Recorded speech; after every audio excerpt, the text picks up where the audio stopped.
In a small and quiet town, there was an old repair shop standing at the corner of a narrow street. The shop was simple: wooden shelves, rusty tools, the smell of oil and dust. And on the wall, just above the work table, hung an old clock. Its glass was cracked, its numbers were faded, and its hands were frozen. The clock had stopped working a long time ago. Every single day, it showed the same time, 7:15. People noticed it. They always did. Some smiled when they saw it, some laughed. Some shook their heads quietly. "A broken clock," they whispered. "Why keep something like that?" To them, it was useless. The shop owner was an old man. His hair was white, his hands were rough, but his eyes were calm. Every morning, he opened the shop door, cleaned the table, and gently wiped the dust from the clock. He never tried to fix it. He never replaced it. He simply let it stay. One afternoon, a young man entered the shop.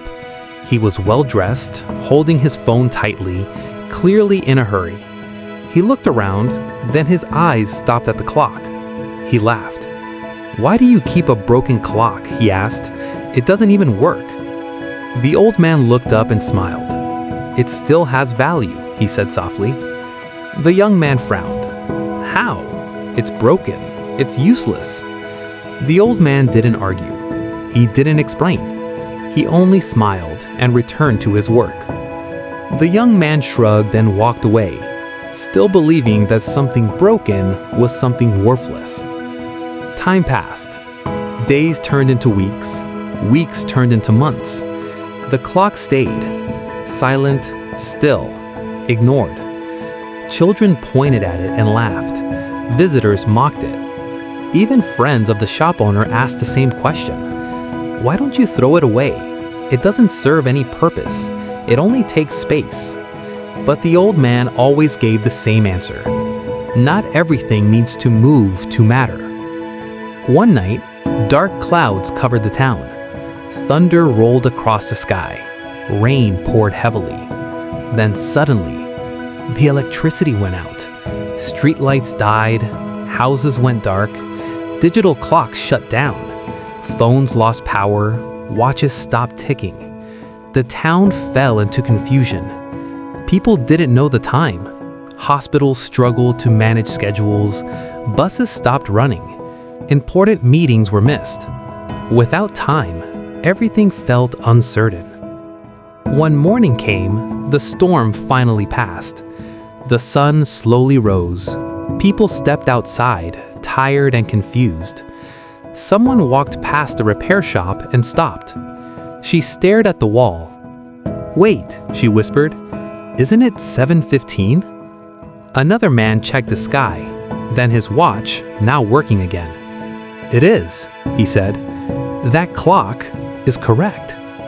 More people gathered. They stared at the clock in silence. The broken clock, the useless clock. It was showing the right time. The truth was simple. The clock had stopped exactly 24 hours earlier. It didn't tick, it didn't move, but twice a day, it showed the correct time. While others depended on electricity, batteries, and constant motion, this clock depended on something else: timing. The young man returned to the shop. This time, he wasn't smiling. He stood in front of the clock, quiet and thoughtful. "I was wrong," he said slowly. "I thought useless meant worthless." The old man nodded gently. Many people are like this clock. They may not shine all the time, they may not move the way others expect, but that doesn't mean they have no value. The young man lowered his head. From that day on, the clock was no longer laughed at.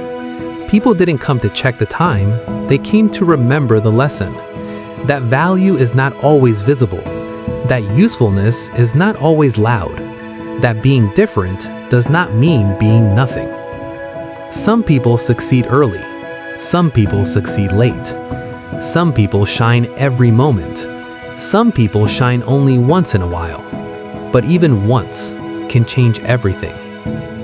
Moral of the story: never underestimate anyone, because even a broken clock is right twice a day.